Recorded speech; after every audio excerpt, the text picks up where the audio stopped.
Welcome to the deep dive. Today, our mission is vast, maybe the largest one we've ever tried. We're tracing the story of Homo sapiens, really from the Big Bang, through physics, chemistry, biology. All the way up to now. Exactly.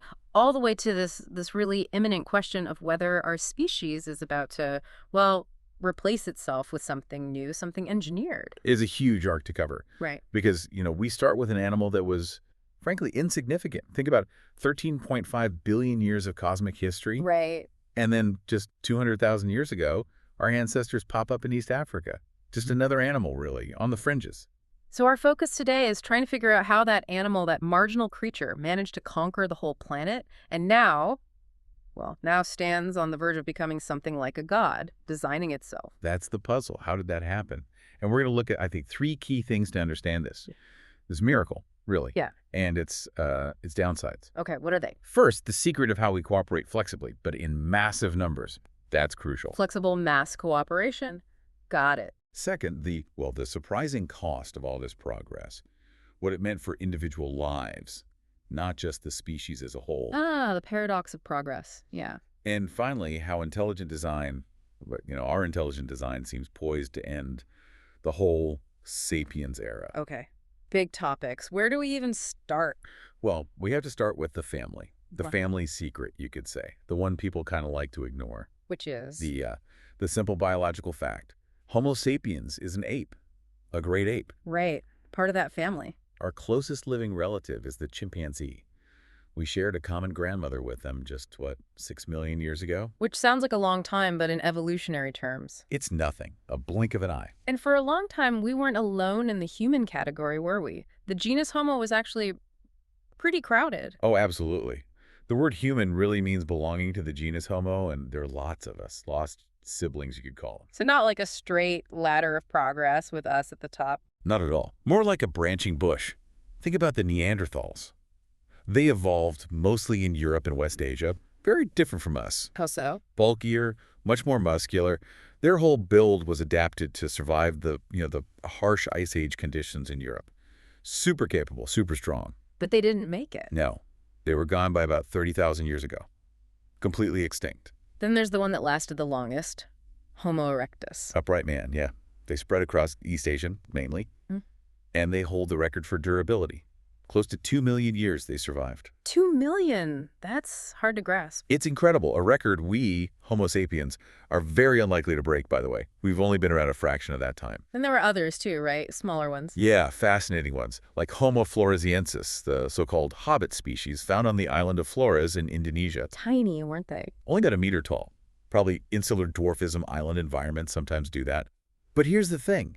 Despite their size, they made sophisticated stone tools. They even hunted dwarf elephants on that island. Wow, so intelligence isn't just about brain size then? It seems not, or at least it adapts. And then, even more recently, just in 2010, we found Homo denisova. Just from a finger bone? A tiny fossilized finger bone from a cave in Siberia. But the DNA told us they were a distinct group. Different from Neanderthals, different from us. Though we know now they interbred with both. So for a long, long time, the planet had multiple human species living side by side, or at least continent by continent. The vibrant mosaic of humanity. But in the end, only sapiens remained.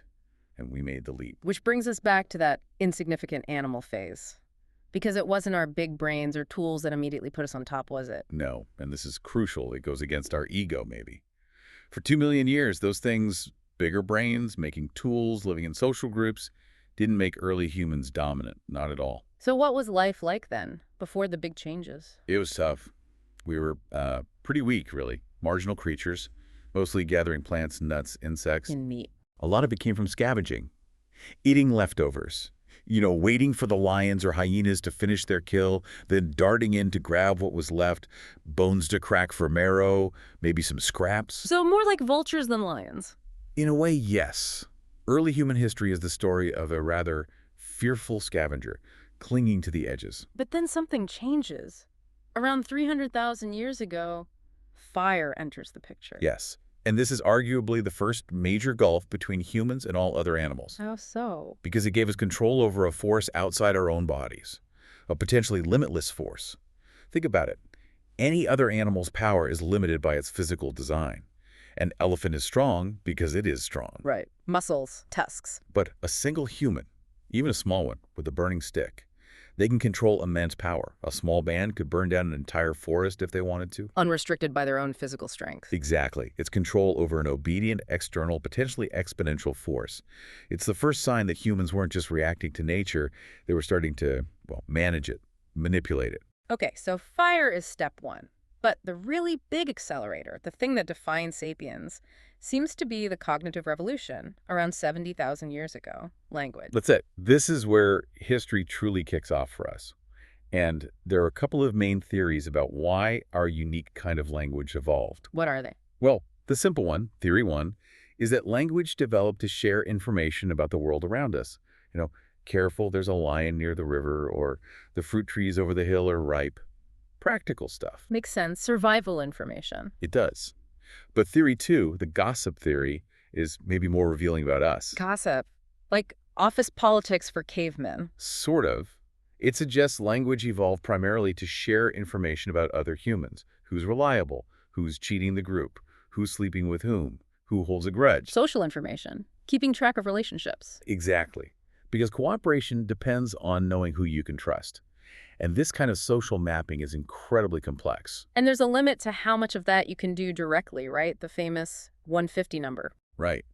Our brains, like those of chimps, seem geared for maintaining stable relationships within a group of up to about 150 individuals. Why 150? It seems to be about the time investment. Yeah. To maintain close bonds in a group of, say, 50, you need to spend a good chunk of your day grooming, interacting, gossiping, reinforcing those ties. Okay. But if the group gets much larger, say 500, you just can't maintain intimate knowledge of everyone. You don't have the time. The social order breaks down, becomes unstable, fragments. Biology limits us. So if biology and gossip time cap our groups at 150, how did we ever build cities or empires? We needed something else. Precisely. And that something else was the ability to collectively believe in fictions. Shared stories. This is the core idea, isn't it? Fictive language. It shatters that 150-person ceiling. It allows sapiens not just to imagine things individually, a chimp can probably imagine where a banana is hidden, but to imagine things collectively. Things that don't actually exist in the physical world. Exactly. We weave common myths, shared beliefs. Think about ancient spirits or tribal totems or, the God of the Old Testament or the modern concept of human rights or a nation like France. They exist only in our shared imagination. Yes, but because we share that imagination, we can cooperate in ways no other animal can. And this gives us the secret sauce you mentioned earlier. It's the key. Yeah? It enables flexible cooperation on a massive scale among thousands, even millions, of complete strangers. Let's break that down. Flexible and massive. Think about ants or bees. They cooperate massively, millions of them. But it's rigid. It's all programmed by their DNA. They can't suddenly decide to overthrow the queen and establish a republic tomorrow. Okay, rigid mass cooperation. Then think about chimps or wolves. They cooperate flexibly. They can change alliances, form hunting parties, shift social structures quickly, but only in small, intimate groups where everyone knows everyone else personally. Flexible, intimate cooperation. Sapiens are unique. We combine both. We can cooperate flexibly, we can change laws, economic systems, political structures almost overnight, and we can do it with millions of people who have never met. All based on changing the shared story, the fiction. Exactly. A new law is passed, a border is redrawn, a company is declared bankrupt. These are changes in our collective fictions, and millions adjust their behavior accordingly. You mentioned intersubjective reality. That sounds important here. Can you define that for us? Sure. It helps to think of reality in 3 layers. First, there's objective reality. Right. Rocks, trees, rivers. Things that exist whether humans believe in them or not. If we all vanished, the rivers would still flow. Okay, objective. Second, subjective reality. This exists only in a single person's consciousness. Your private thoughts, dreams, fears. If you stop thinking about it, it ceases to exist for anyone else. Subjective, got it. The crucial third layer is intersubjective reality. This exists only within the shared consciousness of many people. It's not objective, but it's not purely personal either. It requires a collective agreement. Like money, or laws, or gods. Perfect examples. They don't exist objectively like mountains. But they aren't just a private dream either. They exist because a large number of us believe in them and act according to that belief. And the limited liability company, the Peugeot example in the source, is a powerful illustration of this. It really is. Peugeot SA, the corporation, Was the factories, the Yeah. cars, the workers, the CEO? No, it's none of those things physically. Right. You could, theoretically, scrap all the cars, fire all the workers, demolish the factories, and Peugeot SA, the legal entity, could still exist on paper. It could still own assets, owe debts. Yeah. But if tomorrow a French court or the legislature issues a decree saying Peugeot SA is dissolved, then poof, it vanishes instantly. Even though the buildings are still there, the people are still there. Everything physical remains. Yeah. But the entity that could sign contracts, sue and be sued, raise capital, employ people, that intersubjective reality is gone because the collective agreement, formalized in law, has been withdrawn. So it only exists because everyone, legislators, bankers, customers, employees, acts as if it exists. That's the power of collective fiction. It allows millions of strangers to coordinate extremely complex actions, like building and selling cars worldwide, all based on trust and a shared story written down in legal documents. The entire global economy runs on this kind of faith. Faith in stories. So Sapiens used stories to cooperate and conquer the world. And that cooperation eventually led us to the next huge turning point, which the source calls, well, history's biggest fraud. The agricultural revolution. Yeah. But before we get into why it was a fraud, let's appreciate what we left behind. What was the forager lifestyle really like? We have this image of them being primitive. That image is largely wrong. Foragers, for the vast majority of human history, were likely the most knowledgeable and skillful people on an individual level that have ever lived. More knowledgeable than us. In terms of their immediate environment, absolutely. Think about it. Their survival depended on having an incredibly deep, broad, practical understanding of their surroundings. They needed to know hundreds of plants which are edible, which are medicinal, which are poisonous. They needed to track dozens of animal species, understand their habits, know how to make tools for every possible need from the materials at hand. A walking encyclopedia of practical ecology. Exactly. Not like us modern specialists where one person knows everything about, say, 17th century French poetry, and another knows everything about quantum physics, but neither knows how to survive in the woods for a week. The forager had a holistic, working knowledge of their entire world. And what about their social lives? You mentioned the gossip theory earlier. Were they all living in communes or nuclear families? That's still hotly debated. There are really two main camps. One is the ancient commune theory. It suggests that concepts like strict private property and maybe even strict monogamy weren't the norm. Some evolutionary psychologists argue women might have sought relationships with multiple men simultaneously, perhaps one for good genes, one for good hunting skills, one for kindness, leading to a kind of collective fatherhood where the whole band helped raise the kids. Similar patterns are seen in bonobos, our other close ape relative. Okay, so less mine and more ours. Potentially. But the other camp argues for the eternal monogamous family. They believe that possessiveness over mates and offspring is a deep-seated human instinct, and that nuclear families, or at least pair bonding, have always been the basic unit. So we don't really know for sure. We don't. And maybe the most important point is this. Ever since the cognitive revolution gave us culture, there probably hasn't been one single natural way for humans to live. Unlike other animals whose social structures are pretty fixed by biology. Exactly. We became incredibly flexible. Monogamy, polygamy, communes, nuclear families, sapiens have tried it all. We're shaped by biology, yes, but also profoundly by the cultural choices we make, by the stories we tell ourselves about how we should live. Okay, so we have these knowledgeable, adaptable foragers living in potentially diverse social structures. Then, around 9500 BC, give or take, things changed drastically with agriculture. The old story is this was a brilliant invention, a leap forward. Yes, the story of progress driven by human intelligence discovering the secrets of cultivation. Our source argues that's completely backwards. How so? It argues foragers already knew the secrets of nature very well. They knew how plants grew. Their lives depended on it.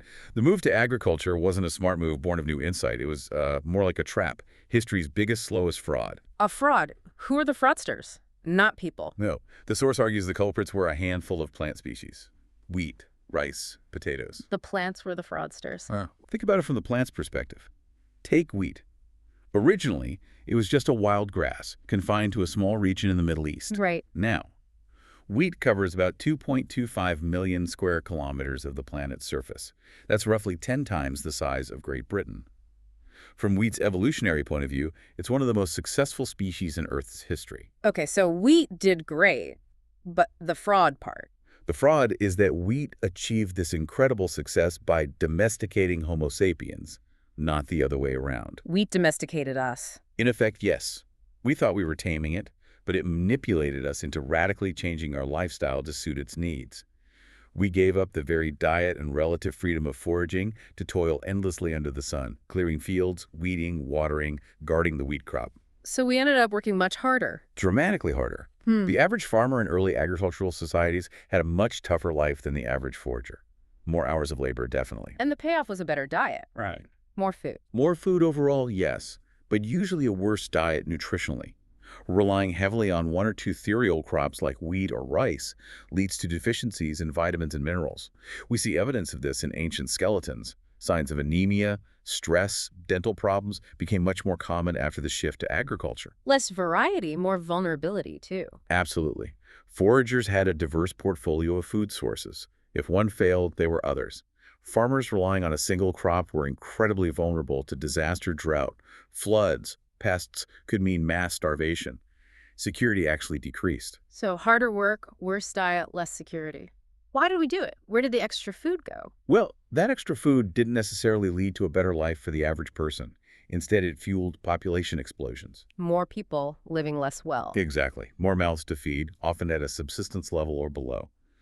And it also supported the emergence of tiny elites, kings, priests, soldiers who didn't work the fields but controlled the surplus grain stored in granaries. Pampered elites, as the source calls them. This sounds like the luxury trap you mentioned earlier. It's the classic example. The whole agricultural revolution likely didn't happen overnight with some grand plan. It probably started with small, seemingly sensible decisions. Like? Maybe just tending a patch of wild wheat near a campsite to make gathering easier next season. A small convenience. But then you have to stay nearby to guard it. Then you clear more land for a bigger patch. Then you need irrigation. Then you build permanent houses. Then silos to store the grain. And each step seems logical at the time. But locks you in further. Luxuries gradually become necessities. And these necessities demand even more work. Before you know it, you're trapped in a much harder life than your foraging ancestors, all because you chased a bit more ease and security that turned out to be illusory. It sounds depressingly familiar, like modern technology promising to save us time. And ends up making us feel busier and more stressed. Yeah. Think about email. Introduced as a time saver. Now many people feel obligated to be available 24/7. The luxury of instant communication became a necessity that dictates our lives. Or the young graduate taking a high-stress job, planning to quit early. Right. They plan to work hard for a few years, save up, then pursue their real passion. But by the time they might be able to quit, they've acquired the mortgage, the expensive car, the lifestyle expectations. The luxuries have become necessities, trapping them into working even harder. That's the luxury trap. Wheat trapped us in a similar way. There's also that strange site, Göbekli Tepe, that seems to challenge the timeline. Yes, Göbekli Tepe in Turkey. It's fascinating. It takes back to around 9500 BC. And what we find there are these massive, elaborately carved stone pillars, arranged in circles, monumental structures. This is the kicker. Built by people who were still, apparently, hunter-gatherers. They hadn't yet adopted full-scale agriculture. But the standard theory is you need farming first to create the surplus food and stable settlements needed to undertake massive building projects like temples. Exactly. Göbekli Tepe seems to flip that script. It suggests the temple came first. So why build it? Right. And how? One theory is that maybe the intensive cultivation of wild grains, like wheat, started not primarily for everyday food, But for what? but perhaps to produce large amounts of simple food, maybe bread or gruel or even beer, specifically to feed the huge workforce needed to build and maintain this ceremonial center. Thousands of people, potentially strangers from different bands, cooperating over long periods. So the shared religious idea, the collective fiction represented by the temple, might have actually driven the invention of agriculture, rather than the other way around. It's a compelling possibility. That ideology, the shared myth, was the organizing principle that then required the economic shift to sustain it. Farming to worship together, maybe, before farming just to eat. Wow. Okay, so the revolution wasn't a simple story of progress for humans, and it had huge consequences for other species too, didn't it? The domesticated animals. Oh, absolutely. We can't talk about the agricultural revolution without considering the fate of sheep, cattle, pigs, chickens. From their perspective, was it a success? I mean, there are billions of chickens now. They're arguably the most successful bird species ever in terms of sheer numbers. From a purely evolutionary collective perspective, measuring success by the number of DNA copies, then yes, domesticated animals have been wildly successful. Chickens, cattle, they've spread across the globe thanks to us. But from the perspective of the individual animal, it's often been an absolute catastrophe. Their evolutionary success came at the cost of immense individual suffering. How so? Their lives became completely unnatural, subjugated entirely to human needs, totally divorced from their innate instincts and desires. Think of a wild jungle fowl, ancestor of the chicken, roaming free. Compare that to a battery hen living its entire short life in a tiny cage, unable to move, forage, or socialize. Or a cow bred for milk production. Exactly. Separated from her calf, milked relentlessly, often suffering from painful udder infections, living a fraction of her natural lifespan. Or sheep, bred to be docile, independent, unable to survive without human protection, their social instincts thwarted. The source gives some pretty graphic examples of controlling them, even in traditional societies. Yes, like the Nuer tribe in Africa using stuffed calf skins, sometimes rubbed with urine, to trick a mother cow into letting down her milk after her own calf has been taken or killed. Or tying thorny rings around a calf's mouth so it pricks the mother when it tries to suckle, discouraging her from feeding it so humans can take more milk. It's systematic manipulation. It is. Calculated control to maximize resources, often with complete disregard for the animal's perspective or feelings. And this highlights maybe the most crucial lesson from the agricultural revolution, Which is? this profound mismatch between collective evolutionary success and individual suffering. What's good for the species in terms of numbers isn't necessarily good for the individuals living those lives. And that applies to humans, too, in a way. More people, but maybe not better lives for many. Precisely. Yeah. The extra food fed more people, often poorly, rather than making everyone live like kings. Population size increased, but often individual quality of life arguably decreased compared to foragers. Okay, so agriculture locks us into harder work, larger populations, often more suffering. How do we manage these larger groups? How do we build empires in states? This brings us to those imagined orders again, right? Law, money, hierarchy. Exactly. To sustain cooperation among millions of strangers, you need more than just instinct or personal relationships. You need these large-scale imagined orders, these shared fictions, encoded into systems everyone understands or at least accepts. Like law codes. Law codes are a perfect example. They take these abstract principles, these fictions about justice or order or hierarchy, and make them concrete. Let's look at two famous but radically different examples. Okay. First, the Code of Hammurabi from Babylon around 1750 BC. It lays out laws based on an eternal God-given principle of hierarchy. Hierarchy. Yes. Society is explicitly divided. You have superior men, you have commoners, and you have slaves. And their lives literally have different values under the law. For example, if a superior man blinds the eye of another superior man, the penalty is an eye for an eye, his own eye is put out. But if that same superior man blinds the eye of a commoner, What happens then? he just pays a fine, 60 shekels of silver. The commoner's eye is simply worth less. The law reflects and enforces a belief in inherent inequality. Okay, so that's one imagined order. Hierarchy.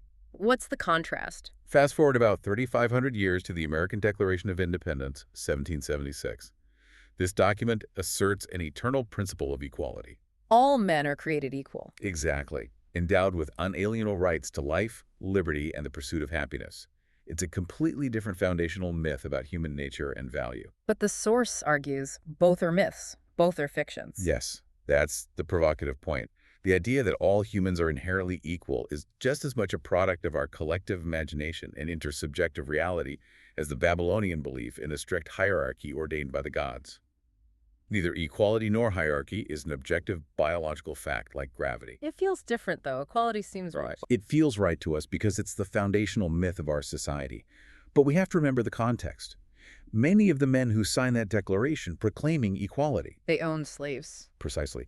They didn't see a contradiction because their conception of all men was, in practice, limited to white, property-owning males. The fiction of equality was applied very selectively at first. It had to evolve through immense struggle to become more inclusive. It proves equality is a belief we construct and strive for, not a given natural state. So to keep these imagined orders going, whether it's hierarchy or equality or something else, what do societies need to do? Two things are absolutely crucial. First, you must constantly insist that the order is not imagined. You have to deny it's a fiction. Yes, you have to claim its objective reality, decreed by gods or dictated by the laws of nature or grounded in immutable history. Never admit it's just a story we all agree on. And the second thing? You have to educate people thoroughly, from birth. You weave these principles into everything: myths, fairy tales, songs, art, architecture, fashion, the legal system, the political structure. You have to make the imagined order feel inevitable, natural, just the way things are. Like how medieval castles constantly reinforced the idea of hierarchy and power. Exactly. Or how modern courtrooms, with the judge elevated above everyone else, embody principles of legal authority. Even fashion plays a role. In the Middle Ages, a nobleman wouldn't be caught dead wearing peasant clothes because the hierarchy felt real, objective. Today, a billionaire might wear jeans and a t-shirt, signaling participation in the modern myth of democratic equality, even if vast economic inequality persists. And the ultimate trick is getting people to desire what the imagined order needs them to desire. That's its most powerful defense. When the imagined order shapes your personal aspirations, your dreams, what you think constitutes a good life, then it doesn't need much external enforcement. You police yourself. The source uses the example of romantic consumerism. How does that work? It's a brilliant fusion of two quite different modern myths. First, there's romanticism. Like poetry and emotion. Sort of. It emphasizes maximizing human potential through a wide variety of experiences: emotional, intellectual, physical. Travel, see new things, feel deeply, find yourself, broaden your horizons. Okay, the myth of experience. Then there's consumerism. The belief that happiness and fulfillment come primarily through buying and consuming goods and services. If you feel something is missing, buy something: a new car, a fancy meal, a gadget. The myth of consumption. Now put them together. What do you get? Tourism. Exactly. The multi-trillion-dollar global tourism industry. It sells you the romantic promise. Travel to India. Have an authentic experience. It will change your life. Find yourself. But what you actually do is... You consume. You buy airline tickets, hotel rooms, package tours, restaurant meals, souvenirs. The romantic myth of self-discovery provides the justification for the consumerist act of buying things. They mesh perfectly, shaping the desire of millions to spend money on experiences. It's a powerful combination. Okay, another huge imagined order that shapes our world is money. Perhaps the most successful imagined order of all time. Because it's not really the coins or the paper, is it? No, those are just tokens. Yeah. Money itself is purely an intersubjective reality. It's a psychological construct. It's a system for representing value that allows us to convert almost anything else: land into loyalty, grain into justice, health into knowledge. And what's it made of? What's the raw material? Just one thing. Sure. Trust. Trust. Universal trust. When a farmer in ancient Sumer carried a heavy bag of barley to the market, he trusted that someone would give him, say, a pair of sandals for it. When people started using cowrie shells or silver coins, they trusted that strangers, people they didn't know and might never see again, would accept these tokens in exchange for real goods or services in the future. Trust that others will trust it too. Exactly. It's a network of mutual trust. Money works because I believe that you believe that she believes, that he believes that these otherwise worthless shells or bits of metal or entries in a computer database have value. It's the most universal and efficient system of mutual trust ever devised. It connects billions of strangers across the globe. But does it have a downside? The source mentions a darker side. It does. While money is incredible at facilitating cooperation between strangers, the trust is placed in the money itself, not necessarily in the other person or the community or shared human values. What's the danger there? The danger is that as money becomes the universal converter, it can start to erode those other things: local traditions, intimate relationships, spiritual values, things that can't easily be priced. It risks turning the world into one giant, potentially cold and heartless marketplace where human connection and sacred bonds are weakened because trust is invested in the coin, not the community. Okay, so law, money, shared myths. These often come together in the biggest political fiction. Empire. How do we define an empire? It's a bit different from just a large kingdom. An empire usually has two key characteristics. First, it rules over a significant number of different peoples, distinct cultures, separate identities, who didn't necessarily ask to be ruled. Okay, cultural diversity under one rule. And second, empires tend to have flexible borders and a potentially unlimited appetite for expansion. They don't usually accept that there's a natural limit to their authority. Rome didn't just want to rule Romans, it wanted to rule, well, everyone it could reach. And they've been pretty common throughout history. The most common form of political organization for the last 2,500 years, arguably, and incredibly stable, often lasting centuries. The source makes a strong point about their legacy, doesn't it? That we can't just dismiss them as evil. Right. It argues that disavowing all imperial legacies is basically impossible because it would mean rejecting most of human culture. Think about the languages we speak. English, Spanish, French, Arabic, Chinese. These are all languages spread by empires, often forcibly suppressing local tongues. The philosophies we study, the religions we practice, the legal systems we inherit, the food we eat, so much of it is a product of imperial exchange, conquest, and assimilation. So even if we criticize imperialism, we're often doing it using the tools like language that empires gave us. Exactly. The source uses the example of Rome and Spain. The Romans brutally conquered the Celtiberian tribes like the defenders of Numantia. Modern Spain might celebrate the heroic resistance of Numantia, but modern Spaniards speak a language derived from Latin, follow laws based on Roman principles, often belong to a church spread by the Roman Empire. Their cultural debt to the Roman conquerors is vastly greater than their debt to the ancient Celts who were conquered. The empire didn't just win, it shaped the identity of the future. Yes. Successful empires don't just defeat their enemies. They often co-opt their memory, absorb their cultures, and ultimately define what comes after. Their legacy is baked into the world we live in. Okay, that brings us pretty much up to the modern era. And here, things seem to accelerate dramatically, powered by what the source calls a three-way alliance. Yes. The really explosive changes of the last 500 years have been driven by the feedback loop between three forces: science, empire, and capitalism. Let's start with the scientific revolution. What made modern science different from, say, ancient Greek philosophy or traditional Chinese knowledge systems? It wasn't just about discovering new facts. It was a revolution in attitude towards knowledge. There are three key distinctions. Okay, first. The most important one, the willing admission of ignorance. The motto might be ignoramus, we do not know.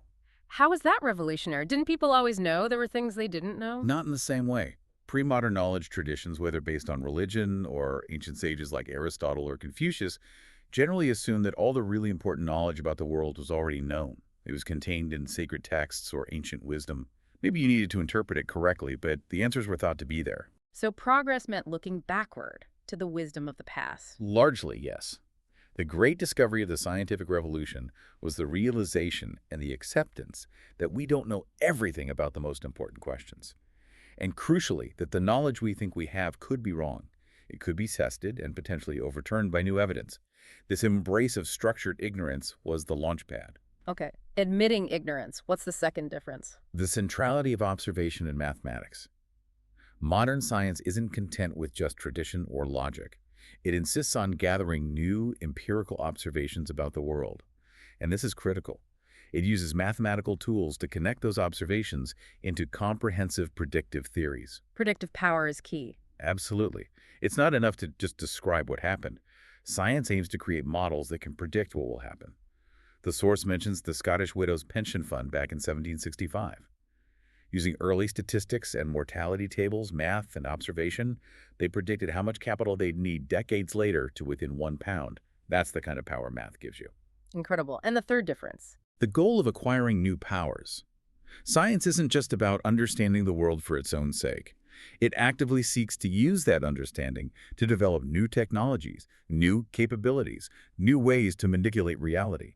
So knowledge becomes power, literally. Yes, the obsession with using scientific knowledge to create new military technologies, new medicines, new communication systems that focus on practical application and power is a hallmark of modern science. Previous traditions were often more focused on maintaining social order or achieving personal enlightenment. And this focus on power naturally led to an alliance with empire. A very tight alliance. Science needed funding and resources, which empires and governments could provide. Empires, in turn, needed the knowledge and technologies that science produced: better maps, better navigation, better weapons, better medicine to conquer and control vast territories more effectively. The Cook expedition is the classic example again. Perfect example. Captain James Cook's voyages in the late 18th century. They were explicitly dual purpose. The Royal Navy provided the ships and military muscle. The Royal Society, the scientific establishment, provided the mission objective. Which were? Officially, things like observing the transit of Venus to calculate the size of the solar system. but also mapping unknown coastlines, collecting biological specimens, finding cures for diseases like scurvy that devastated navies. All useful knowledge. Immensely useful for imperialism. Cook's incredibly accurate maps has astronomical data allowing precise longitude calculation, the discovery that citrus fruits prevented scurvy. These gave the British Navy a huge advantage. But the consequence? The consequence was that this scientific exploration directly enabled British colonization of Australia, New Zealand, and numerous Pacific islands. Yeah. It led, tragically, to the dispossession and, in the case of the Tasmanians, the complete extermination of indigenous peoples within a century. Science and empire were intertwined. So European imperialism was different because it wasn't just about plunder, it was also about exploration and discovery. Yes. Previous empires, Arabs, Mongols, Aztecs, they generally assumed they already understood the world. They expanded primarily for wealth and power based on what they thought they knew. European imperialists were unique in setting out with the explicit goal of discovering new knowledge along with new territories. They were drawn by the blank spaces on the maps, believing valuable knowledge and thus power lay hidden there. Science fueled the imperial engine. And the third part of the alliance was capitalism, providing the economic fuel. What was new about capitalism? The core innovation was credit. Borrowing money, that's not new. Not just borrowing, but a whole system built on trust in the future. Pre-modern economies mostly believed the economic pie was finite. Wealth was limited. If I got richer, it probably meant someone else got poorer. A zero-sum game. Okay. Capitalism introduced the radical idea that the pie could grow, that the future could be, and likely would be, much richer than the present. This belief allowed people to invest in enterprises based on anticipated future profits. Credit is essentially betting on the future being better than the past. Representing imaginary goods profits that don't exist yet with real money today. Exactly. That trust in growth, that willingness to extend credit based on future potential is what unleashed modern economic expansion. It broke the zero-sum mentality. And capitalism has its own ethic, its own sacred commandment. It does. And it's quite different from previous ethics. The core commandment is the profits of production must be reinvested in increasing production. Don't just spend your profits, plow them back into the business. Yes, growth for the sake of growth. If you run a factory and make a profit, you shouldn't spend it all on a lavish feast or a bigger castle like a medieval nobleman might have done. You should use it to build a bigger factory or research a new product or find new markets. Reinvest to produce even more. That relentless drive for reinvestment and growth is capitalism. But this relentless drive for profit had a very dark side, didn't it? The source points squarely at the Atlantic slave trade. Yes. It emphasizes that the slave trade wasn't primarily driven by racism or religious hatred, though those certainly played a role in justifying it. Fundamentally, it was a purely economic enterprise. Driven by profit. Immense profit. It generated incredibly reliable returns, around 6% per year, which was fantastic for that era. And who financed it? Not just evil plantation owners. It was organized and funded by private joint stock companies. Like modern corporations. Exactly. Companies that sold shares on the stock exchanges in London, Amsterdam, Paris. Ordinary middle-class citizens could buy shares and profit from the slave trade without ever setting foot on a slave ship or a plantation. So the suffering was financed by cold indifference. Cold indifference coupled with greed, as the source puts it. For the average investor looking at their ledger book, the enslaved Africans were just numbers, units of production contributing to the bottom line. The financial system created a distance that made the horrific human costs seem abstract or even invisible. Capitalism's growth was built in significant part on this finance suffering. Okay, so science gives power, capitalism provides the money and the drive for growth, and empire provides the framework. And where does this all lead? What's the ultimate project? According to the source, it leads back to one of humanity's oldest dreams, the Gilgamesh Project, the quest to defeat death itself. But modernized through science. Exactly. Science fundamentally reframes death. It's no longer seen as some inevitable metaphysical fate decreed by gods or nature. How is it seen then? As a technical problem. Just a series of biological malfunctions, organs failing, cells degrading, diseases invading. And if it's a technical problem, then it must have technical solutions. Like pacemakers, Yeah. antibiotics. Those are early examples. But now we're talking about genetic engineering to fix predispositions to disease, nanotechnology robots patrolling our bloodstream to repair damage at the cellular level, reversing aging processes. The scientific view is death is ultimately conquerable. And we've already made huge progress in longevity, haven't we? Undeniably. Just look at child mortality rates. The source mentions King Edward I of England in the 13th century. He was royalty, had the best possible conditions for the time, yet 10 of his 16 children died young. That's over 60%. Unthinkable today in developed countries. Absolutely. We've already dramatically extended average lifespans through basic sanitation, vaccines, antibiotics. The current efforts are aiming for something much more radical. What are the predictions? Some serious scientists and futurists suggest that by, say, 2050, some humans might become effectively immortal. Immortal, meaning immortal. Not quite immortal in the sense of being indestructible, but amortal means you wouldn't die from old age or disease anymore. Death would only come from accidents like being hit by a bus or violence. Barring accidents, you could potentially live indefinitely. And there's actual research pointing this way. Oh, yes. Geneticists have already managed to significantly extend the lifespan of organisms like C. elegans worms by tweaking specific genes. Research into nanorobots designed to fight cancer cells or repair tissues is advancing rapidly. The technical problems of aging and disease are being tackled piece by piece. So the quest for immortality is becoming a serious scientific and engineering project. It seems so. The Gilgamesh Project is back, funded by billionaires and driven by the scientific belief that death is just another problem to be solved. And solving that problem, or even just seriously working on it, leads directly to the final theme, the potential replacement of Homo sapiens altogether. Because the tools we're developing to fight death are the same tools that allow us to redesign life itself. Bioengineering and cyborg technology. Let's start with bioengineering. How could that replace us? Well, once we master genetic engineering, we're not just talking about eliminating diseases. We could potentially alter our basic physical, intellectual, and even emotional capacities, creating humans with vastly enhanced intelligence. Or maybe engineering people to be naturally more cooperative or less aggressive. Or even, as the source speculates, hardwiring predispositions like monogamy. Changing our fundamental nature. Exactly. The moment we start consciously designing our descendants' genes, tinkering with the very blueprint of what makes us human, are we still Homo sapiens? The source argues that act itself might bring down the curtain on our species, replacing us with something engineered. The Frankenstein myth looms large here. It does. Mary Shelley's story wasn't just about hubris.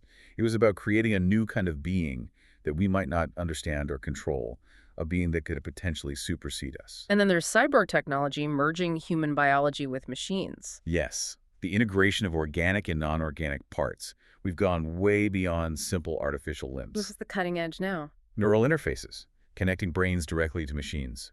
Early successes like Jesse Sullivan and Claudia Mitchell operating bionic arms through thought by reading muscle signals were amazing. But it's gone further. Much further. The source describes experiments where a monkey, Aurora, learned to control a third detached robotic arm using only her thoughts, while still using her two biological arms. Wow, 3 arms controlled by 1 brain. And even more mind-bending. Another monkey, Idoia, sitting in a lab in North Carolina, was able to control a pair of robotic legs located in Kyoto, Japan, purely through her brain signals transmitted over the internet. Thought control across continents, the mind literally extending beyond the body. Precisely. The boundaries are blurring. We can enhance our senses, our physical abilities, maybe even our cognitive processes by directly interfacing with machines. What does it mean to be human anymore? Which brings us back to that Frankenstein prophecy. Yes. The modern iteration of that myth confronts us with the very real possibility that our relentless technological drive, our pursuit of overcoming limitations and even death, will lead not just to enhanced humans, but to the creation of entirely different beings. Beings that might replace us. Beings with cognitive and emotional world, potentially so different from ours, they might look back at Homo sapiens the way we look back at Neanderthals as a primitive precursor. We assume our successors will be better, but we have absolutely no guarantee of that. It's a profound unknown. So let's try to synthesize this incredible journey. We started as this marginal animal. A scavenger, really. Afraid, on the edges. Then, through the unique power of collective fiction, the ability to share imagined realities like gods, nations, money, laws. We learned to cooperate flexibly in massive numbers, the key advantage. Which allowed us to spread across the planet, develop agriculture, build cities, empires, become the planetary masters. But that collective success often came at a huge cost to individuals. The agricultural revolution meant harder work, worse diets for many. Domesticated animals achieved evolutionary success, but suffered immensely as individuals. And early capitalism, while driving growth, fueled atrocities like the slave trade through systemic greed and indifference. Progress had victims. A constant paradox.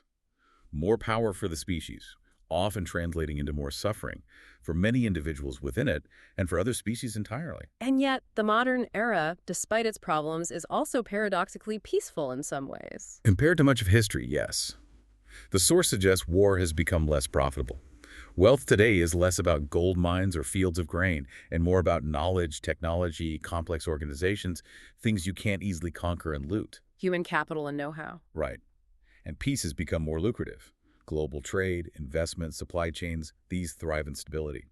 Major wars disrupt the very systems that generate wealth for the powerful elites.